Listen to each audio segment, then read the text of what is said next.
Hello guys, a very good morning, good afternoon और good evening जिस time भी आप ये वीडियो देख रहे हो। तो फिज़िक्स एनसीईआरटी सीरीज़ का ये हमारा काफ़ी आगे का वीडियो हो चुका है, काफ़ी आगे बढ़ चुके हैं अब हम लोग। अभी हम सीरीज़ के अंदर ईएमआई पे करेंटली चल रहे हैं, ठीक है, इलेक्ट्रोमैग्नेटिक इंडक्शन के ऊपर। इससे पहले हमने रे ऑप्टिक्स और वेव ऑप्टिक्स कवर करा था। अब हमारा प्लान ये है, कई लोग पूछते हैं तो मैं बता देता हूँ, ईएमआई उसके बाद हम लोग एसी पढ़ेंगे, एसी पढ़ने के बाद फिर हम लोग पढ़ेंगे थर्मल फिज़िक्स, और थर्मल फिज़िक्स के बाद हम लोग पढ़ेंगे फ्लूइड्स, ठीक है। हम लोग यहाँ तक जाएंगे, ठीक है। अब तुम बोलोगे कि ये रोटेशन वाला चैप्टर क्या हुआ, ये वाला चैप्टर क्या हुआ, वर्क पावर एनर्जी। देखो ऑनेस्टली बता रहा हूँ, इनसे बहुत ज़्यादा थ्योरेटिकल क्वेश्चंस फ्रेम होने के चांसेस नहीं है, और जितना होता है तुम उसको टेस्ट में एमसीक्यू करते टाइम और तुम्हारे क्लास नोट्स में वो करवा दे जाता है, ठीक है। इसके अंदर क्या होता है, इन सब चैप्टर्स 12th वाले चैप्टर्स का वेटेज ज़्यादा होता है, तो पहले हम लोग वही कवर कर रहे थे और 12th ऑलमोस्ट हमारा कवर हो चुका है, ठीक है। अगर बचेगा और टाइम अगर होगा तो मैं वो करवा दूंगा। अभी फ़िलहाल ये 4 चैप्टर अपना मेन टारगेट है। So without any further ado let's start. एक और चीज़, अगर तुम चाहते हो कि ये एनसीईआरटी हाईलाइटेड तुमको एज इट इज़ मिल जाए पीडीएफ के फॉर्म में, ताकि तुम इसको पढ़ सको अच्छे से, तो टेलीग्राम पे जाके @काशिफ रज़ाइन सर्च करना और जाके ज्वाइन कर लेना, और सारे अपडेट्स वहाँ पे तुमको मिलते रहेंगे, ठीक है। So let's start. सबसे पहले सिलेबस देख लो, ईएमआई के अंदर क्या क्या पढ़ना है तुमको। फैराडे के लॉ पढ़ना है, इंड्यूस ईएमएफ क्या होता है, इंड्यूस करंट क्या होता है, लेंज लॉ क्या होता है, एडी करंट्स क्या होते हैं, सेल्फ और म्यूचुअल इंडक्टेंस, ठीक है, सेल्फ और म्यूचुअल इंडक्टेंस क्या होता है, ठीक है। इंट्रोडक्शन, ठीक है। देखो एस्टेड हो गया, एम्पियर हो गया, ठीक है, और कुछ और थे। इन लोगों ने इस्टेब्लिश ये करा था कि इलेक्ट्रिसिटी और मैग्नेटिज्म क्या है, इंटर रिलेटेड है, ठीक है। उसके बाद फिर क्या लिखा हुआ, इन्होंने ये पाया कि मूविंग इलेक्ट्रिक चार्ज जो होता है वो मैग्नेटिक फील्ड प्रोड्यूस करता है। तो ये सवाल आया कि जब चार्ज मूव कर रहा है, ठीक है, जब चार्ज जो है वो मूव कर रहा है तो तुम्हारा मैग्नेटिक फील्ड प्रोड्यूस हो रहा है। तो अब ये कहा गया कि अगर मान लो क्या कोई मैग्नेट है, अगर उसको मूव करेंगे तो क्या वो तुम्हारा करंट प्रोड्यूस कर पाएगा, ठीक है। यही क्वेश्चन था। फिर फैराडे, हेनरी, इन सब ने करा। फिर उसके बाद इन्होंने क्या करा कि एक क्लोज्ड कॉइल लिया, ठीक है। जब ये सब्जेक्ट होता है टू चेंजिंग मैग्नेटिक फील्ड, एक क्लोज कॉइल है और अगर उसके अराउंड अगर मैग्नेटिक फील्ड अगर चेंज हो रही होती है तो इस फेनोमेना में क्या होता है, तुम्हारा मैग्नेटिक फील्ड जो होता है वो चेंज हो रहा होता है, ठीक है। और इसमें इलेक्ट्रिसिटी जो होती है वो जनरेट होती है, ठीक है। तो फेनोमेना जिसके अंदर इलेक्ट्रिक करंट जनरेट होता है बाय अ वेरिंग मैग्नेटिक फील्ड अप्रोप्रिएटली, उसको हम लोग कहते हैं इलेक्ट्रोमैग्नेटिक इंडक्शन, ठीक है। ईएमआई इसी को हम लोग कहते हैं। फैराडे और हेनरी जो थे, इन लोगों ने ही क्या करा था, जनरेटर और ट्रांसफार्मर्स के बारे में बेसिकली इन्होंने सीधे बनाया नहीं था, है ना। फैराडे और हेनरी ने डिस्कवरीज किए थे जिसके बाद इन सब का फाउंडेशन बना था। इसको किसने बनाया था ये हम लोग आगे पढ़ेंगे, ठीक है। हेनरी की बात करते हैं। हेनरी ने क्या करा था भैया कि तुम्हारा इंपॉर्टेंट इंप्रूवमेंट्स करा था इलेक्ट्रोमैग्नेटिक्स में, मतलब इलेक्ट्रोमैग्नेट्स के अंदर इंप्रूवमेंट करा था। कॉइल, वाइंडिंग कॉइल, है ना, इंसुलेटेड होता है, आयरन पोल पीसेस हो गया तुम्हारा, है ना, उसके अराउंड में। उसके बाद इलेक्ट्रोमैग्नेटिक मोटर बनाया था, ठीक है। एफिशिएंट टेलीग्राफ बनाया था। सेल्फ इंडक्टेंस इसी ने डिस्कवर करा था, हेनरी ने, तभी यूनिट उसका उसी के नाम पे पड़ता है। And he investigated how currents in one circuit induce currents in another, ठीक है, मतलब वही म्यूचुअल इंडक्टेंस एक से एक कैसे होता है, ठीक है। अब देखो हम लोग पढ़ते हैं, shows a coil C1 connected to a galvanometer. अब होता ये है कि जैसे इस वाले डायग्राम की हम लोग बात कर रहे हैं, ठीक है, ये वाला डायग्राम है तुम्हारा, ये आपका गैल्वेनोमीटर है, ये आपका कॉइल C1 है और ये आपका मैग्नेट है, ठीक है। अब इसमें ये दिखाया जा रहा है कि मैग्नेट को अगर मान लो आप इधर मूव करते हो तो नॉर्थ से तुम्हारा मैग्नेटिक फील्ड लाइंस निकल रहा होता है ऐसे ऐसे ऐसे, तो इसके अंदर अचानक से फील्ड लाइंस जो होते हैं वो ज़्यादा चले जाने लग जाते हैं और कॉन्सेंट्रेटेड फॉर्म में जाने लग जाते हैं। तो इससे क्या होता है कि इसके अंदर एक ईएमएफ प्रोड्यूस होता है, ठीक है। इसका डायरेक्शन हम लोग निकालते हैं, ठीक है, लेफ्ट हैंड रूल के हिसाब से, कि मान लो अगर मैग्नेटिक फील्ड इस तरफ है तो ईएमएफ जो होगा वो इस तरफ आएगा, और अगर इसको भेजोगे तुम इस तरफ तो ये इधर आ जाएगा, ठीक है। और गैल्वेनोमीटर का डिफ्लेक्शन इस तरफ से होगा, ऐसे करके देखते हैं, ठीक है। ये आपको क्लास टीचर ने, आपको जो भी क्लास में आप नोट्स बनाते हो वो आपको टीचर ने आपके बता दिया होगा, ठीक है। तो अपन क्या करेंगे, अपन सिर्फ यहाँ पे थ्योरेटिकल पॉइंट्स देखेंगे। पहला ये कि डिफ्लेक्शन तभी तक होगा जब तक बार मैग्नेट मूव करेगा। दूसरा ये है कि गैल्वेनोमीटर जो होता है कोई डिफ्लेक्शन नहीं करता है। जब मैग्नेट को पास में तो ले आओ लेकिन स्टेशनरी कर दो, रोक दो। हमें मैग्नेट से इलेक्ट्रिसिटी नहीं प्रोड्यूस कर रहे हैं, मैग्नेट का जो फील्ड है उसके अंदर चेंजेस लाने से हम कर पा रहे हैं, ठीक है। स्टेशनरी ला के रख दो, कितना ही बड़ा हाथी के साइज़ का भी मैग्नेट रख दो, तब भी कोई फ़र्क नहीं पड़ेगा, ठीक है। अगर मैग्नेट को तुमने पुल किया, अवे, दूर किया, तो डिफ्लेक्शन इस बार भी होगा लेकिन इस बार ऑपोजिट डायरेक्शन में होगा, है ना। इसी वजह से क्या होगा, करंट का डायरेक्शन क्या हो जाएगा, ऑपोज हो जाएगा, ठीक है। मोर ओवर जब साउथ पोल को लेकर क्या होगा उस तरफ या उसके दूर ले जाओगे तो वहाँ पे भी ऑपोजिट इफेक्ट होगा, जैसे नॉर्थ पोल में हो रहा था। जैसे नॉर्थ पोल की तरफ अगर करंट मान लो इस तरफ डिफ्लेक्ट हो रहा है पास लाने पे, नॉर्थ पोल को दूर ले जाने पे करंट इस तरफ हो रहा है, साउथ पोल को पास लाने पे करंट तुम्हारा इस तरफ होगा, और साउथ पोल को दूर ले जाने में करंट इस तरफ होगा। बस ऑपोजिट इफेक्ट देखने को मिलता है। और एक और चीज़ है, डिफ्लेक्शन जो होगा वो ज़्यादा होगा कब, अगर तुम उसको कॉइल के पास फास्टर मूव करोगे, बहुत तेज़ी से लेके जाओगे एकदम फास्ट, तो क्या होगा, ज़्यादा होगा। ठीक, सिंपल सी बात है, इस बात को भी याद रखना है, लार्जर एंड फास्टर। ठीक है, it shows that it is the relative motion between the magnet and the coil that is responsible for generation या फिर induction of the electric current in the coil. ठीक है, एक चीज़ याद रखना, कहीं भी टर्म अगर कॉइल या लूप इस्तेमाल होता है ना, इसका मतलब ये होता है कि वो कंडक्टिंग मटेरियल होता है। और वो बनाते कैसे हैं, हम लोग वायर्स से बनाते हैं, लेकिन वायर्स जो होते हैं क्या होते हैं, इंसुलेटेड मटेरियल से कोटेड रहते हैं। ऐसा नहीं है कि वायर नंगे तार को तुम ऐसे ऐसे ऐसे ऐसे लपेट दो तो शॉर्ट सर्किट हो जाएगा ना वो। तो क्या करते हैं हम लोग, इंसुलेटेड मटेरियल का होता है वो वायर। ठीक है, कॉइल होता है कोई भी तो। ठीक है, ये हो गया। इसके बाद हम लोग आगे बढ़ते हैं। As coil C2 is move towards coil C1, यहाँ पे क्या है, यहाँ मैग्नेट था, अब यहाँ कॉइल आ गया C2 C1। गैल्वेनोमीटर इस बार एक ही में लगा हुआ है। इस बार क्या है कि इसके अंदर मान लो अपने फील्ड बना दी, अब ये कॉइल जो होगा खुद से ही अपने अराउंड एक मैग्नेटिक फील्ड बनाएगा। तो जब ये कॉइल एक अपने अराउंड फील्ड बनाएगा तो वो भी तो एकदम नॉर्थ पोल वाले मैग्नेट की तरह एक्ट करेगा ना। अब इसके अंदर भी सेम चीज़ होगा, तो फिर से वही बात समझ में आती है, it is the relative motion between the coils. पिछले बार क्या था, कॉइल और मैग्नेट के बीच में, इस बार क्या है, between the coils that induces the electric current. ठीक है, अभी तीसरा एग्जाम्पल देखो। अब यहाँ पे जो है रिलेटिव मोशन होना ही कोई बहुत बड़ी रिक्वायरमेंट नहीं है। अगर मान लो इसके अंदर से कोई मैग्नेटिक फील्ड नहीं जा रहा था और ये बिल्कुल शांत था, अचानक से स्विच बंद करोगे, अचानक से मैग्नेटिक फील्ड बनना चालू होगा। ठीक है, अचानक से मान लो ये मैग्नेटिक फील्ड बना, तो जब अचानक से मैग्नेटिक फील्ड बनेगा दोस्त, तो इसके अंदर तो डिफ्लेक्शन आएगा ना गैल्वेनोमीटर के अंदर। और अचानक से स्विच को फिर खोल बंद कर रखा था तुमने, स्विच क्लोज्ड मतलब स्विच ऑन होता है, स्विच ऑन था, फील्ड जा रहा था, अचानक से तुमने स्विच को ऑफ कर दिया, तो अचानक से क्या होगा, इस तरफ से फील्ड सारे का सारा क्या हो जाएगा, विड्रॉ हो जाएगा, तो फिर उस दूसरे तरफ डिफ्लेक्शन देखने को मिलेगा। तो होता यही है कि अगर की को तुमने प्रेस किया तो कंटिन्यूसली अगर प्रेस करके रखोगे तो कोई डिफ्लेक्शन नहीं होगा गैल्वेनोमीटर में। ये भी थ्योरेटिकल क्वेश्चन है। कंटिन्यूसली अगर मान लो स्विच को ऑन करके रख दिए तब तो बहुत डिफ्लेक्शन होना चाहिए, नहीं, हमें फिर से सुन रहा हूँ कि हमें मैग्नेटिक फील्ड से मतलब नहीं है, हमें उसके चेंज से मतलब है। ठीक है, या उसके ज़्यादा या कम होने से मतलब है।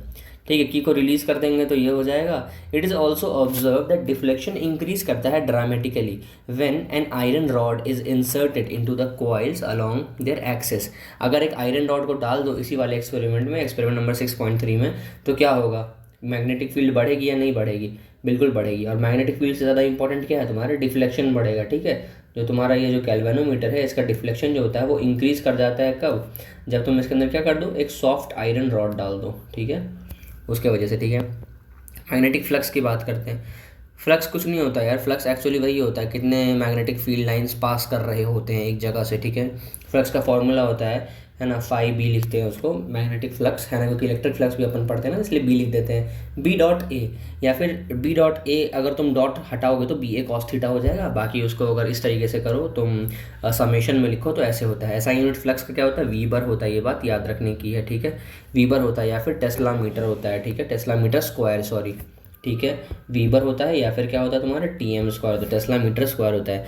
मैग्नेटिक फ्लक्स कैसी क्वांटिटी है, स्केलर या फिर वेक्टर, तो याद रखना है तुम्हारा ये एक स्केलर क्वांटिटी है। ठीक है, इसको कभी मत भूलना, मैग्नेटिक फ्लक्स। ठीक है, फ्लक्स जो है वो कैसी क्वांटिटी है, स्केलर क्वांटिटी है, स्केलर क्वांटिटी है। ठीक है, वेक्टर मत बोल के आ जाना। ठीक है, आप देखो इसके अंदर सबसे एक ट्रिकी क्वेश्चन या इंपॉर्टेंट चीज़ जो है कि ये थीटा जो है, ये थीटा क्या होता है। थीटा जो है ना, एक्चुअली यहाँ पे ए जो है वो एरिया नहीं है, बी डॉट ए में ए एरिया नहीं है, ए एरिया वेक्टर है। जैसे मान लो आपका एरिया पूरा ये है, तो इसके 90 डिग्री पे एक मान लो अगर तुम यहाँ से एक बनाते हो परपेंडिकुलर इससे प्लेन, तो उसको हम लोग कहते हैं एरिया वेक्टर। उसका मैग्नेटिक फील्ड के साथ जो एंगल होगा इसको हम लोग थीटा बोलते हैं। ना कि ऐसा कि तुम मान लो ये एरिया है और यहाँ से मान लो तुम्हारा मैग्नेटिक फील्ड पास कर रहा है तो हम इसको बोल देंगे, नहीं, हम इसको नहीं बोलते। हम यहाँ से लेते हैं एक लाइन और इसके रिस्पेक्ट में कहते हैं कि हाँ कितना एंगल है। आई बात समझ में। अगर मान लो मैं कहता हूँ कि ये है तुम्हारा और यहाँ से फील्ड ऐसे पास कर रहा है, और बता दो अब एरिया क्या होगा, तो कुछ नहीं, यहाँ से वेक्टर डालो और यहाँ के इसके साथ एंगल लो। ठीक है, ये होगा तुम्हारा, this will be the theta. ये मत समझना कि अगर तुम्हारा मैग्नेटिक फील्ड इस तरफ है, ये ऐसे है, तो ये वाला एंगल थीटा होगा, ये नहीं होगा। यहाँ से एरो दोगे ये वाला पार्ट होगा, तो ये थीटा होता है। ठीक है, तो इसका ध्यान रखना होता है। बाकी फैराडे का लॉ ऑफ इंडक्शन क्या कहता है, ये कहता है कि EMF इंड्यूस होता है कॉइल में जब मैग्नेटिक फ्लक्स जो होता है वो चेंज करता है। और कैसे चेंज करता है? टाइम के साथ चेंज करता है, वक्त के साथ बदलते रहता है, ठीक है, दोस्तों की तरह वक्त के साथ बदलते रहता है। It was this induced EMF which cause electric current to flow in coil C1 through the galvanometer. ये वही बात है जो कॉइल C1 में मैग्नेट की वजह से या दूसरे कॉइल की वजह से जो इलेक्ट्रिसिटी फ्लो कर रही थी या EMF इंड्यूस हो रही थी, उसी को हम लोग कहते हैं, ठीक है। ये यही इंड्यूस्ड EMF था जिसकी वजह से करंट फ्लो कर रहा था। EMF क्या है? इलेक्ट्रोमोटिव फोर्स, या फिर कह लो पोटेंशियल डिफरेंस है ना। EMF कोई करंट थोड़ी है। EMF दोनों एंड्स पे आता है तभी एंड्स में करंट फ्लो करता है वायर के अंदर, ठीक है। अब ये लिखा हुआ है कि अगर मान लो की को टैप किया, जीरो से लेके मैक्सिमम वैल्यू पहुंचा बहुत शॉर्ट टाइम पे, तो क्या हो जाएगा? C1 के थ्रू जो मैग्नेटिक फ्लक्स होगा वो भी पड़ेगा। इस वजह से होगा जब की को रिलीज़ कर देंगे तो मैक्सिमम वैल्यू से जीरो चला जाएगा वो, मतलब एकदम टॉप वैल्यू होगा फिर जीरो चला जाएगा, तो फिर वहाँ पे एक डिफ्लेक्शन देखने को मिलेगा, ठीक है। इट अगेन इंड्यूसेस, ये देखने को मिलता है, ठीक है। इन सब का सारा कंक्लूजन यही निकल के आता है कि एक EMF वहाँ पे होता है, ठीक है। फैराडे इन सबको कंक्लूड करके पहुंचे, Faraday law of electromagnetic induction, Faraday's law of EMI, ठीक है। अब ये है देखो मैग्नेटिक फील्ड तुम्हारा B है, ठीक है, BI है ना, at the ith area element DAI represent करता है एरिया वेक्टर ऑफ, देखो एरिया वेक्टर कह रहा हूँ ना, एरिया वेक्टर होता है वहाँ पे, एरिया नहीं होता है, ठीक है, ऑफ ith एरिया एलिमेंट। देखो यहाँ पे इस तरीके से लिया गया है ना, ये एरिया है तो एरिया के परपेंडिकुलर एक रास्ता लिया और उसका एंगल लिया यहाँ से थीटा, ना कि सीधे सीधे एंगल ले लिया कि भैया यहाँ से होगा एंगल, नहीं ये थीटा नहीं ये थीटा है, ठीक है। इस चीज़ को ध्यान रखना है। एक चीज़ है sensitive electrical instruments in the vicinity of an electromagnet, ठीक है। मान लो कोई इलेक्ट्रिक इंस्ट्रूमेंट है जो सेंसिटिव है, अगर इलेक्ट्रोमैग्नेट के बगल में ला करके रखे हुए हो उसको, तो ये क्या हो जाएगा? ये डैमेज हो जाएगा ड्यू टू इंड्यूस्ड EMF के वजह से आसपास में, ठीक है, एंड द रिजल्टिंग करंट की वजह से when electromagnetic is turn on और ऑफ, सिंपल। अब यहाँ क्या लिखा हुआ है? Magnitude of induced EMF in a circuit is equal to the time rate of change of magnetic flux through the circuit. क्या लिखा हुआ है? मैग्नीट्यूड ऑफ इंड्यूस्ड EMF, जो EMF आपका इंड्यूस हुआ है इन अ सर्किट, वो किसके बराबर है? EMF किसके बराबर है? Rate of change of flux के बराबर है। फ्लक्स कितना? टाइम रेट क्या होता है भाई? रेट को ही कहते हैं of change of magnetic flux through the circuit. कितना मैग्नेटिक फ्लक्स है, कितनी मैग्नेटिक फील्ड लाइन पास कर रही है, वो नहीं, कितना चेंज हो रहा है। मान लो पहले 10 जा रहा था 5 जा रहा है, तो चेंज कितने का हुआ? 5 का। ये नहीं कि 5 उसके वैल्यू में पुट कर दें, पहले 10 था अब 2 है, तो चेंज कितने का होगा? 8 का चेंज होगा, ना कि तुम फाइनल वैल्यू 2 नहीं रखोगे, ठीक है, समझे आए, है ना। अब E क्या होगा? -dφ/dt। निगेटिव साइन क्या इंडिकेट करता है? डायरेक्शन इंडिकेट करता है ऑफ E, ठीक है, and hence direction of current, ठीक है। ये क्वेश्चन आ सकता है कि निगेटिव करंट क्या इंडिकेट करता है, तो बता देना वहाँ पर कि निगेटिव करंट जो है तुम्हारा यहाँ जो फॉर्मूला में निगेटिव है वो डायरेक्शन बताता है। सिमिलरली अगर नंबर ऑफ टर्न्स n है तो यहाँ पे n लगा देना। इंड्यूस EMF बढ़ जाता है जब नंबर ऑफ टर्न्स हम बढ़ाते हैं, तो हम बचपन से पढ़ते आते हैं, ठीक है। 3 चीज़ पर डिपेंड कर रहा है, B पे, A पे और थीटा पे। तीनों में से कुछ भी अगर चेंज होगा तो तुम्हारा फ्लक्स चेंज होगा, है ना। तो इसी वजह से मान लो B है और A है, तो तुम एरिया भी तो चेंज कर सकते हो ना। तो मान लो कोई सर्कल है, ठीक है, ऐसे करके, और उसको तुम स्ट्रेच करके ऐसे पतला कर देते हो, अब कम फील्ड लाइंस पास कर रहे हैं, उसको श्रिंक कर दो, स्ट्रेच कर दो लूप को, है ना, तो उससे भी तुम्हारा फ्लक्स जनरेट हो सकता है। फैराडे की बात करते हैं। फैराडे भैया EMI के सबसे बड़ा रोल दिया। इलेक्ट्रोलिसिस हम लोग पढ़ते हैं, इलेक्ट्रोकेमिस्ट्री जो चैप्टर है तुम्हारा chemistry class 12th physical chemistry, वहाँ पढ़ते हैं ना फैराडे का first law, second law. Benzene के बारे में दिया था कुछ लॉज, ठीक है। प्लेन पोलराइज लाइट जो हमने वेव ऑप्टिक्स में लास्ट पढ़ा था, plane polarization is rotated in electric field में जब रोटेट करते हैं तो क्या करता है? कुछ नहीं करता, इलेक्ट्रिक फील्ड के वेक्टर को एब्जॉर्ब कर लेता है और एक डायरेक्शन में उसको ओरिएंट कर देता है। Credit with the invention of electric motor इन्होंने ही करा था, जनरेटर इन्होंने ही करा था, ट्रांसफार्मर इन्होंने ही करा था। भाई फैराडे ने बहुत चीज़ें करी थी, ठीक है। He is widely regarded as the greatest experimental scientist of 19th century, ठीक है, सिंपल। ये वाला क्वेश्चन है, इसको कर लेना, ये भी क्वेश्चन कर लेना और ये भी क्वेश्चन कर लेना। एक बात सुनो यार, बोल तो देता हूँ कर लेना, तुम में से बहुत कम लोग होते हैं जो क्वेश्चंस करते हैं। कल को अगर यही सेम क्वेश्चन उठ करके नीट में आ गया तो फिर आके रोना मत कि यार ये नहीं हो पाया, ठीक है। ऑब्वियस सी बात, ये तो सॉल्व्ड क्वेश्चन है ना, ये तो तुमको करना ही चाहिए, तो तुमको आना ही चाहिए, आंसर याद होना ही चाहिए, ठीक है। इसको याद से कर लेना सारे क्वेश्चन जितने भी मैंने बताए हैं, और सबका PDF तुमको टेलीग्राम चैनल पर मिल जाएगा @काशिफ रज़ा एम्स पे मिल जाएगा तुमको, ठीक है। वहाँ पे जा करके डाउनलोड कर लेना PDF और उसको पढ़ लेना, ठीक है, और क्वेश्चंस भी वहीं से कर लेना जो मार्क किया हुआ है। लेंस लॉ क्या कहता है? लेंस लॉ जो होता है वो पोलैरिटी देता है इंड्यूस्ड EMF की। डायरेक्शन क्या होगा? Polarity of induced EMF is such that it tends to produce a current which opposes the change in magnetic flux that produced it।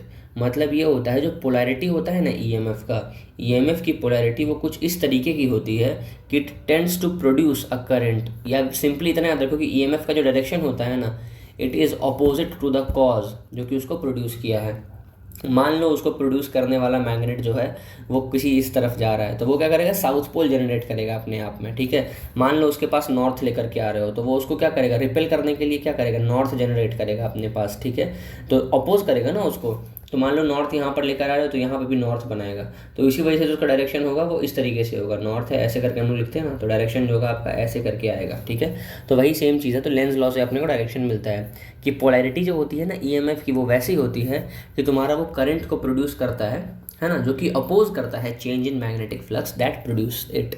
मतलब ईएमएफ का जो डायरेक्शन होता है या ईएमएफ की जो पोलैरिटी होती है वो कुछ ऐसी होती है कि ये अपोज करता है क्या, एनी चेंज, ठीक है, अपने अंदर आने वाले चेंज को अपोज करता है, और जो कॉज है इसके प्रोडक्शन का, ठीक है, उसको अपोज करता है चेंज, है ना, जो कॉज उसको प्रोड्यूस किया, ठीक है, simple. Hence current induced in the coil is in a such direction that it opposes the increase in flux, ठीक है। This is possible only if the current in the coil is in a counterclockwise direction with respect to an observer situated on the side of the magnet, ठीक है। What will happen if an open circuit is used in place of a closed loop? अब मान लो open circuit ले लेते हैं, पहले close loop की बात करें ना, ओपन सर्किट लेते हैं, तो यहाँ पे भी ईएमएफ आएगा, लेकिन कहाँ पर आएगा, एंड ऑफ द सर्किट पे आएगा, ऐसा नहीं कि पूरे में आएगा, एंड्स पे आएगा, ठीक है, याद रखना है, ओपन सर्किट में एंड्स पे आएगा, ठीक है। नॉर्थ और साउथ को याद करने का तरीका क्या होता है, नॉर्थ को ऐसे याद रखो कि नॉर्थ एंड लिखते हैं, यहाँ एरो लगा दो, यहाँ एरो लगा दो, मतलब डायरेक्शन जो है कुछ इस तरीके से है, ठीक है, मतलब ऐसे है डायरेक्शन, ठीक है। इसको हम लोग क्या बोलेंगे, एंटी क्लॉकवाइज। अगर साउथ है तो साउथ को ऐसे एरो दे दोगे तो समझ में आ जाएगा, अच्छा ये इधर जा रहा है, ये इधर जा रहा है, मतलब ये क्या है, क्लॉकवाइज डायरेक्शन, है ना। इलस्ट्रेशन है किसका, लेंस लॉ का। सिंपल नॉर्थ और साउथ ऐसे लिखेंगे तो समझ में आ जाएगा, ठीक है। मान लो अगर इंड्यूस करंट जो है वो डायरेक्शन उसको अपोजिट होता है, ठीक है, in that case the south pole due to induced current जो होगा वो क्या करेगा, फेस करेगा approaching north pole of magnet, ठीक है। नॉर्थ पोल को ही तो फेस करेगा ना, अगर मान लो उस तरफ से आ रहा है नॉर्थ पोल तो, ठीक है। अब लिखा हुआ है कि बार मैग्नेट जो है वो तो अट्रैक्ट होगा, क्योंकि नॉर्थ और साउथ अट्रैक्ट करते हैं towards the coil at an ever increasing acceleration. Gentle push दोगे ना मैग्नेट में, वो इनिशिएट कर देगा प्रोसेस को, और वेलोसिटी और काइनेटिक एनर्जी जो कि वो कंटिन्यूसली इंक्रीज कर देगा बिना किसी एनर्जी को एक्सपेंड किए हुए, और इससे क्या होगा, एक परपेचुअल मोशन आ जाएगा मशीन। मतलब अगर इधर भेजो तो क्या करेगा, अट्रैक्ट करेगा वापस से, और इधर भेज दो तो क्या, पास लाओगे तो क्या करेगा, रिपल करके उधर ले जाएगा, फिर अट्रैक्ट करेगा, तो एक परपेचुअल मशीन बन जाएगा, ठीक है। परपेचुअल मोशन मशीन जानते हो ना, जो मतलब रुकता नहीं है, चलते रहता है, चलते रहता है, चलते रहता है। ये वॉयलेट करता है law of conservation of energy को, इसीलिए ये हो नहीं सकता, सिंपल सी बात है ना। ये हो गया। इस चीज़ को नहीं समझ में आया तो एक बार फिर से इसको पढ़ लेना, कुछ नहीं है, वही सेम चीज़ मैंने बताई कि ये पॉसिबल नहीं है। Now consider the correct case. इस केस में क्या होगा, रिपल्सिव फोर्स होगा। तो बात ये होती है कि यहाँ हम लोग ये लेकर के आते हैं पोटेंशियल एनर्जी का कॉन्सेप्ट, हीट के अंदर जो डिसिपेट हुआ एनर्जी उसका कॉन्सेप्ट, वर्क का कॉन्सेप्ट, ठीक है, ना कि सिर्फ ईएमएफ का कॉन्सेप्ट, ठीक है। ये है कि मान लो तुम्हारा जो रिपल्सिव फोर्स होता है इंड्यूस करंट की वजह से, वो तुम्हारा क्या है, ये यही है कि मान लो एक पर्सन को काम करना पड़ा मैग्नेट को मूव करने में, तो जो उसने एनर्जी लगाई थी उसको मोशन में, वो कहाँ जाता है, वो एनर्जी डिसिपेट हो जाता है जूल में, हीट में, produce in the induced current, ठीक है। सिंपल सी बात है। ये एक एग्जांपल है, इसको अच्छे से कर लेना भाई, ये सब थ्योरेटिकल क्वेश्चन हैं, ये सब आते हैं, ठीक है, इनको अच्छे से कर लेना, ठीक है। ये सब भी कर लेना, ये सब थ्योरेटिकल क्वेश्चन है, डेफिनेटली आता है। फिजिक्स की एनसीईआरटी पढ़ रहे हो, लेकिन अगर ये नहीं कर रहे हो तो बेवकूफ़ी कर रहे हो, प्लीज़ पढ़ देना, ठीक है। मोशनल इलेक्ट्रोमैग्नेटिक फोर्स, ठीक है, इलेक्ट्रोमोटिव फोर्स, सॉरी, ठीक है। मोशन कैसे होता है, ईएमएफ वाली बात है, ठीक है। Arm P Q is move to the left side thus decreasing the area of rectangular loop, ठीक है। This movement induces a current, ठीक है, ये इस तरफ हम मूव कर रहे हैं तो यहाँ पे कुछ हो रहा है, ठीक है। फाई क्या होता है तुम्हारा, बी एल इंटू एक्स हो जाएगा, ठीक है। लास्ट में अगर तुम इसको ई निकालोगे तो D phi by D T हो जाएगा, तो एक्स बाई डी टी क्या हो जाएगा, वेलोसिटी होता है, तो बी एल वी हो जाएगा, ठीक है। अब यहाँ पे D x by D T क्या हो जाएगा, माइनस वी हो जाएगा, ठीक है। ये होगा इंड्यूस्ड ईएमएफ बीएलवी जो था उसको हम क्या कहते हैं, मोशनल ईएमएफ कहते हैं, सिंपल, ये हो गया। It is possible to explain the motional EMF expression in equation ये by invoking the Lorentz force acting on the free charge carrier of conductor, simple, ठीक है। लॉरेंट्ज फोर्स जो होता है क्यू वी बी, ये मैग्नीट्यूड में होता है, डायरेक्शन जो होता है क्यू की तरफ होता है, लोरेंट्स फोर्स है, एक फोर्स का नाम है, ठीक है, फोर्स जो कि उस पर लग रहा है। अब ईएमएफ जो होता है वो क्या होता है, work done per unit charge होता है, तो W/Q लिख देना, तो BLV हो जाएगा तुम्हारा, ठीक है। उस तरीके से निकालते होते तुम्हारा लोरेंट्स फोर्स आता है, जो कि किसके बराबर होता है, Q/E + V/B = QE, ठीक है। ये तो तुम जानते हो पहले से यार, F=QE होता है, ठीक है। ये तो तुम इलेक्ट्रोस्टैट्स में पढ़ कर आए थे यार, F=QE, ठीक है, सिंपल सी बात है। अब ये क्या लिखा हुआ है, any force on the charge must arise from electric field term E alone, therefore to explain the existence of induced EMF या फिर induced current we must assume एक time varying magnetic field generate करता है electric field. However we hasten to add that electric field produce by static या फिर electric charges जो होते हैं उसकी प्रॉपर्टी डिफरेंट होती है from time varying magnetic field. जब एक मान लो कि चार्ज जो मोशन में होता है वो एक्सर्ट कर सकता है फोर्स या टॉर्क लगा सकता है स्टेशनरी मैग्नेट पे, ठीक है। कन्वर्सली अगर एक बार मैग्नेट अगर मूव करता है ना तो ये जनरेट कर सकता है फोर्स स्टेशनरी चार्ज के ऊपर। यही थी फैराडे की डिस्कवरी। इसने इलेक्ट्रिसिटी और मैग्नेटिज्म को रिलेट किया था, जो अपन ने पूरा क्वेश्चन स्टार्टिंग में करा था ना चैप्टर के, कि क्या ये ऐसा हो सकता है, क्या ये ऐसा पॉसिबल है, ये वाली चीज़, उसी चीज़ को भाई साहब ने प्रूव किया था। इस वाली बात को इसने प्रूव करा, इस वाली बात को प्रूव कर दिया, फैराडे ने प्रूव कर दिया, ठीक है, फैराडे ने प्रूव कर दिया, ठीक है। तो बस वही वाली बात है जो हम लोग अभी यहाँ पे पढ़ रहे हैं फैराडे के ही बारे में, ठीक है। इन साहब ने इस चीज़ को प्रूव कर दिया, ठीक है। अब हम लोग बढ़ते हैं आगे, ठीक है। ये क्वेश्चन देख लेना, ये क्वेश्चन देख लेना, ये क्वेश्चन देख लेना। इंडक्टेंस, ठीक है। एक electric current can be induced in a coil by flux changing, ठीक है, flux change produced by another coil in its vicinity और flux change produced by the same coil, ठीक है। अगर सेम कॉइल से हुआ तो वो क्या हो जाएगा, सेल्फ इंडक्टेंस। अगर दो कॉइल ने मिलकर करा एक दूसरे का तो उसको कहेंगे म्यूचुअल इंडक्टेंस, ठीक है ना।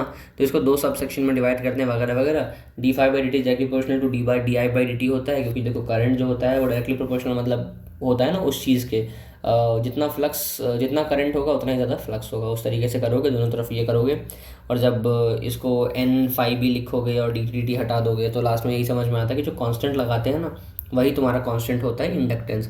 अब इंडक्टेंस डिपेंड करता है ज्योमेट्री पे, याद रखना, ज्योमेट्री पर डिपेंड करता है और इंट्रिंसिक मटेरियल प्रॉपर्टी पर डिपेंड करता है। कैपेसिटेंस जैसा ही है, कैपेसिटेंस था ना, वो डिपेंड करता था तुम्हारा प्लेट के एरिया पे और प्लेट के सेपरेशन पे। जहाँ तक मुझे याद है फॉर्मूला, अभी हमने पढ़ा नहीं है, वो ε0a/t ऐसे कुछ करके होता था, ठीक है, थिकनेस करके, ठीक है।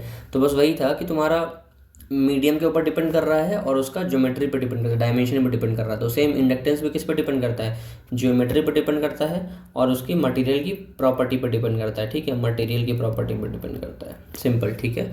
ये हो गया। इंडक्टेंस कैसी क्वांटिटी है, स्केलर है। अभी पीछे क्या पढ़ा था, फ्लक्स जो होता है जिसका यूनिट वीबर है वो भी क्या है, स्केलर है। डायमेंशन याद रखना, m²t - 2 a-2, ठीक है। इसका flux divided by the dimension of current, वही है फ्लक्स का जो है, इसको डिवाइड कर दो डायमेंशन ऑफ करंट से, ठीक है। इंडक्टेंस का यूनिट क्या होता है, हेनरी। मैंने बताया था ना, हेनरी ने फाइंड किया था इंडक्टेंस को, तो इसलिए हेनरी के नाम पे रखा गया है, ठीक है। इसने अपना काम किया था फैराडे के इंडिपेंडेंट, ठीक है। फैराडे कितना ही बड़ा तोप हो, लेकिन हेनरी साहब भी थे जिन्होंने अपना अकेले में काम किया था। देखो इसमें दो कॉइल्स होते हैं जब यहाँ पे, तो N1∅1 = M112 × I(2). करंट लेते हैं 2 को, याद रखेंगे क्योंकि 2 का ही करंट है ना, 1 के अंदर जा रहा है ना। म्यूचुअल इंडक्टेंस ऑफ सोलेनोइड 1 लेते हैं with respect to solenoid 2। Ray optics में भी बताया था, अगर μ12 लिखा है मतलब refractive index of 1 with respect to 2, अगर M12 लिखा है तो mutual inductance of 1 with respect to 2, ये होता है। तो ये कोएक्सियल सोलेनोइड होते हैं। कोएक्सियल मतलब एक ही एक्सिस पे लोकेटेड, ठीक है।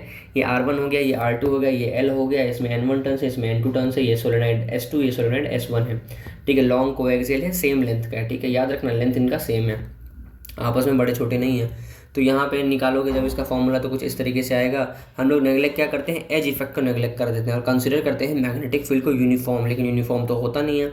दूसरी बात क्या होती है कि सोलेनोइड को हम लोग बहुत लंबा सोलेनोइड मानते हैं, मतलब जो लेंथ है वो बहुत ज़्यादा है as compare to the radius, ठीक है। लेंथ बहुत ज़्यादा है as compare to the radius. इस तरीके से जब हम निगलेक्ट करके हर चीज़ करा के लाते हैं तो हमें यह पता चलता है कि जो M21 है ना और जो हमारा M12 है ना, दोनों का जो वैल्यू है वो सेम ही निकल करके आता है। तो M12 = M21, और ये एक इंपॉर्टेंट कंक्लूजन डिराइव होता है क्योंकि हर जगह जाके हम कैलकुलेट नहीं कर सकते, ठीक है। Flux due to current I1 in S1 can be assumed to be confined solely inside S1 के अंदर ही रहेगा, ऐसा नहीं कि कहीं और चला जाएगा उसका करंट, ठीक है। We have demonstrated this equality for long coaxial सोलेनोइड्स, ठीक है। However relation is far more general. अगर मान लो इनर सोलेनोइड थोड़ा छोटा हो जाएगा तो फिर तुमको कैलकुलेट करने में दिक्कत आएगी, तो वहाँ पे M12 इक्वल टू M21 ये वाला रिलेशन बहुत काम आएगा तुम्हारा, ठीक है। Inner solenoid is effectively immerse in a uniform field due to outer solenoid. In this case the calculation of M12 would be easy. However, it would be extremely difficult to calculate the flux linkage with the outer solenoid, है ना, क्योंकि magnetic field due to inner solenoid जो होगा वो very करेगा cross the length, ठीक है, as well as cross section जो होगा आउटर सोलेनोइड उसमें भी ये चीज़ वेरी करेगा।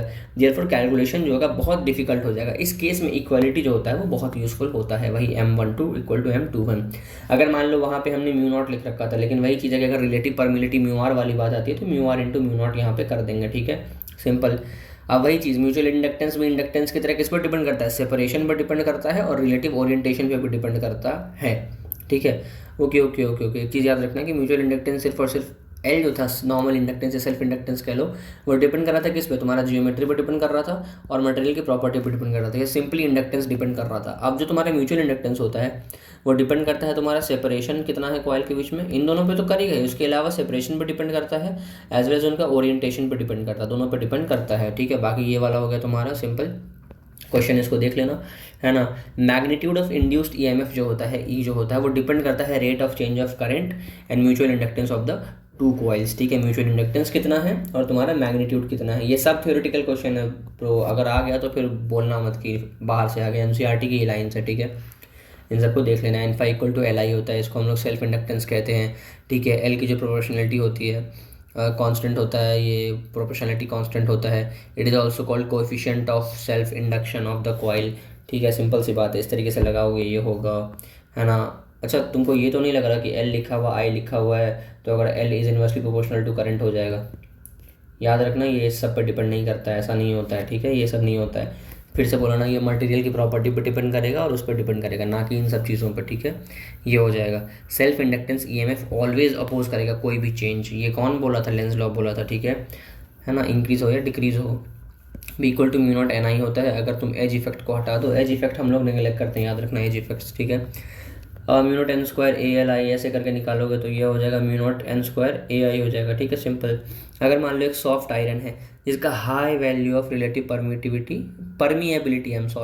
परमिएबिलिटी मान लो अगर हाई है तो वहाँ पे कुछ नहीं होगा, म्यू आर और म्यू नॉट वाला लिख देंगे।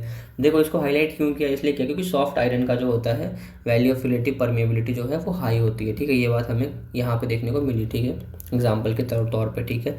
कि सेल्फ इंडक्टेंस किस पर डिपेंड करता है, ज्योमेट्री पर डिपेंड करता है, परमिएबिलिटी पर डिपेंड करता है। Self inductance self induced EMF, inductance अलग चीज़ है, ये है सेल्फ इंड्यूस्ड ईएमएफ, खुद से इंड्यूस्ड ईएमएफ जो होता है उसको अपन क्या बोलते हैं, बैक ईएमएफ कहते हैं, ठीक है। और ये अपोज करता है अपने अंदर आने वाले किसी भी चेंज को, ठीक है। तो सेल्फ इंडक्टेंस जो होता है वो इनर्शिया की तरह काम करता है, जैसे मास में पढ़ते थे ना अपन, जो ये इसमें मैकेनिक्स में, कि जो तुम्हारा इनर्शिया होता है वो अपोज करता है कोई भी चेंज को, तो वो बस यही है ये भी, ठीक है। Work needs to be done against the back EMF, उसके अगेंस्ट में एक वर्क करते हैं जो कि स्टोर हो जाता है तुम्हारा, इसको हम लोग मैग्नेटिक पोटेंशियल एनर्जी कहते हैं। सिमिलरली dW/dt ऐसे करते करते लाओगे तो लास्ट में वर्क होता है हाफ LI स्क्वायर के बराबर। L क्या है, म्यूचुअल इंडक्टेंस है, I क्या है, करंट है ना। सेम यही चीज़ हो गई, ये क्वेश्चन फिर से देख लेना। अब AC जनरेटर की बात करते हैं अपन, जो है 100 मेगावाट तक जनरेट कर पाते हैं, ठीक है। निकोला टेस्ला भाई ने इसको वो करा था, ठीक है। इसको डेवलपमेंट ऑफ इस मशीन जनरेटर के लिए इनको क्रेडिट किया जाता है, निकोला टेस्ला को, ठीक है। जनरेटर के क्रिएशन के लिए अपन निकोला टेस्ला को क्रेडिट देते हैं। और उससे पहले एक चीज़ देख लो कि यहाँ क्या लिखा हुआ, he is also credit with the invention of electric generator. तो देखो जनरेटर में तुम्हारा फैराडे का भी नाम दे रखा है और तुम्हारा उनका भी नाम दे रखा है। अगर फैराडे और तुम्हारा इसमें से कुछ आता है तो प्रीफर करना तुम इनको, टेस्ला को प्रीफर करना फैराडे के ऊपर, ठीक है, याद रखना इस चीज़ को, ठीक है। ये हो गया। क्या लिखा हुआ है भाई, इसका इफेक्टिव एरिया हम लोग चेंज करते हैं, BA cos थीटा था ना, तो यहाँ B तो चेंज हो नहीं रहा, तो हम लोग A और cos थीटा चेंज करते हैं। ऐसे याद रखना, यहाँ पे देखो डायग्राम कैसा होता है जनरेटर का, यहाँ पे कार्बन के ब्रशेस लगे हुए होते हैं, ठीक है। स्लिप रिंग होता है, स्प्लिट नहीं होता, याद रखना स्लिप होता है, ठीक है, ठीक है, स्लिप रिंग होता है, स्प्लिट नहीं होता है। ऑल्टरनेटिंग ईएमएफ होता है, यहाँ से चेंज हो रहा है, ये एक्सेल है तुम्हारा, ये कॉइल है तुम्हारा, ये नॉर्थ पोल, ये साउथ पोल, ऐसे मैग्नेटिक फील्ड लाइंस जाती हैं यहाँ से यहाँ और ये चेंज करते हैं इसको घुमा घुमा के, इससे फिर क्या होता है, इलेक्ट्रिसिटी जनरेट होती है। अब ये क्या होता है, एक तरीके का ट्रांसड्यूसर होता है। ट्रांसड्यूसर क्या होते हैं, ट्रांसड्यूसर मतलब एक फॉर्म ऑफ एनर्जी को दूसरे फॉर्म में कन्वर्ट करते हैं, तो मैकेनिकल को इलेक्ट्रिक में कन्वर्ट करता है। कॉइल को हम लोग और क्या कहते हैं, आर्मेचर कहते हैं। मैग्नेटिक फील्ड यूनिफॉर्म है कि नॉन यूनिफॉर्म, यूनिफॉर्म, ठीक है, याद रखना है। एक्सटर्नल सर्किट में कैसे कनेक्ट करते हैं, स्लिप रिंग के थ्रू करते हैं और कार्बन के ब्रशेस के थ्रू करते हैं। फाई क्या होता है, बी ए कॉस थीटा, थीटा को हम लोग ओमेगा टी लिख सकते हैं, ठीक है। लास्ट में तुम्हारा ये निकल करके आता है एफ, ये जो ई होता है वो किसके बराबर होता है, E naught into sine omega T के बराबर होता है। ये एप्सिलॉन लिखा हुआ है, जो भी लिखा हुआ है, ठीक है, ऐसे हो जाएगा। अब ई नॉट की एक्सट्रीम वैल्यू कब होती है भाई, जब, या ई की एक्सट्रीम वैल्यू कब होती है, जब थीटा 90 डिग्री होता है या 270 डिग्री होता है, ठीक है। ऑल्टरनेटिंग करंट जनरेट कर रहा है एसी, जो कि अपन अगले चैप्टर में पढ़ेंगे। अब मान लो इसी में क्या वाटर फॉल कर रहा है किसी हाइट से, तो डैम में हो गया, जिसको हम लोग हाइड्रो इलेक्ट्रिक जनरेटर कहेंगे। अगर स्टीम का इस्तेमाल हुआ या टेम्परेचर का इस्तेमाल हो तो यहाँ पे थर्मल जनरेटर्स कहेंगे, ठीक है। अगर न्यूक्लियर फ्यूल का इस्तेमाल हुआ तो न्यूक्लियर पावर जनरेटर कहेंगे। अभी जो मॉडर्न डे के जनरेटर होते हैं वो पावर 500 मेगावाट तक प्रोड्यूस कर सकते हैं, ठीक है। मतलब इतना है कि इतने में तुम लाइट कर सकते हो 5 मिलियन 100 वाट का बल्ब को एक बार में, ठीक है। ज़्यादातर जनरेटर्स के अंदर कॉइल जो होते हैं स्टेशनरी होते हैं और मैग्नेट को रोटेट किया जाता है। फ्रीक्वेंसी जो होती है रोटेशन की 50 हर्ट्ज से इंडिया के अंदर, और किसी किसी कंट्री यूएस में 60 हर्ट्ज है, ठीक है। ईएमएफ के बारे में दे रखा और ये तुम्हारा ग्राफ है उन्हीं का। Alternating EMF is generated by a loop of wire rotating in a magnetic field 0 से 90, 90 से 180, 180 से 270 और 270 से 360, मतलब पूरा रोटेशन हो गया। T/4 टाइम पे यहाँ होता है, हाफ टाइम पे 180 घूमता है और बाकी पूरे टाइम पे वो 360 घूम जाता है। प्लेन जो होता है वो परपेंडिकुलर होता है, उसके बाद 90 डिग्री से फिर घूमता है, तो ये ऐसे उसके पैरेलल हो जाता है, फिर परपेंडिकुलर होता है, फिर पैरेलल होता है, फिर परपेंडिकुलर हो जाता है, ठीक है। डायरेक्शन उसका बदलते रहता है, उलट पुलट होते रहता है। तो उसको हम लोग करने के लिए स्लिप रिंग्स यूज़ करते हैं। बाकी ये आपका समरी है, समरी में भी सेम चीज़ें लिखी हुई हैं, बस इतना याद रखना होता है। इंडक्टेंस क्या है, inductance the ratio of flux linkage to current, ठीक है। बस वही कि कोई पूछ दे कि ratio of flux linkage to current क्या है, तो इंडक्टेंस बोल देना, ठीक है। ये हो गया। ये वाला टेबल अच्छे से याद कर लेना कि इसका सिंबल क्या होता है ना, कि इसके यूनिट्स क्या क्या होते हैं तुम्हारे, इसका डायमेंशन क्या क्या होता है, किसका इक्वेशन क्या क्या होता है, ठीक है। पॉइंट्स टू पॉइंटर में एक बात याद रखना है कि फैराडे और हेनरी ने डिमॉन्स्ट्रेट किया था कि मूविंग मैग्नेट जो है इलेक्ट्रिसिटी इंड्यूस कर सकते, जो कि हम लोग चैप्टर के स्टार्टिंग के पेज पे देखे थे। तो वहाँ पे सिर्फ फैराडे का नाम था। अगर ऑप्शन में फैराडे और हेनरी दोनों हो तो आप वो ऑप्शन को चूज़ करोगे रादर देन सिर्फ फैराडे। और अगर दोनों में से हेनरी भी है फैराडे भी है तो क्या चूज़ करोगे, तो फैराडे चूज़ करेंगे, ठीक है, क्योंकि वो एक जगह लिखा हुआ है टेक्स्ट में अच्छे से, ठीक है। एक और चीज़ है, सारे के सारे लॉज होते हैं as per of law of conservation of energy होते हैं। ओपन एंड्स में भी तुम्हारा ईएमएफ इंड्यूस होता है उसके एंड पे, अभी हमने पढ़ चुका है, ठीक है। लोरेंस फोर्स जो होता है मूविंग चार्ज पे लगता है, ठीक है। स्टेशनरी चार्ज जो होता है उसके ऊपर भी लोरेंस फोर्स ऑपरेटिव होता है क्या, नहीं, it is non operative. EMF कभी भी एक रुके हुए चार्ज पे नहीं होता है, इसीलिए मूविंग चार्ज एक स्टैटिक फील्ड में, और static charge in time varying जो होता है इसमें सिमेट्री सिचुएशन होता है। और ये एक हिंट देता है of the relevance of principle of relativity of Faraday law, simple, ठीक है।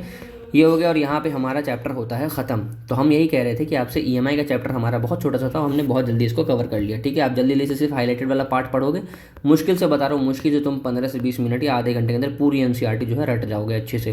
पहले क्या था, पहले तुमको एक लाइन पढ़ना पड़ता, कम से कम तुम्हारे 4-5 घंटे लगते। मैंने तुम्हारा बहुत टाइम सेव करा है यहाँ पे, 2x पे देखा होगा तुमने वीडियो, तो तुम्हारा वीडियो आराम से 15 मिनट में हो चुका होगा कवर, ठीक है। तो हमारा ये होता है यहाँ पे ईएमआई ख़त्म। अगला वीडियो जो है वो एसी के ऊपर आएगा, और परेशान मत हो, पढ़ते रहो। आई नो बहुत सारी चीज़ें चल रही होंगी दिमाग में, बट रिलैक्स करो, ठीक है, टेंशन मत लो, पढ़ते रहो, ठीक है। बाकी I will catch you in the next video, तब तक के लिए टेक केयर एंड बाय।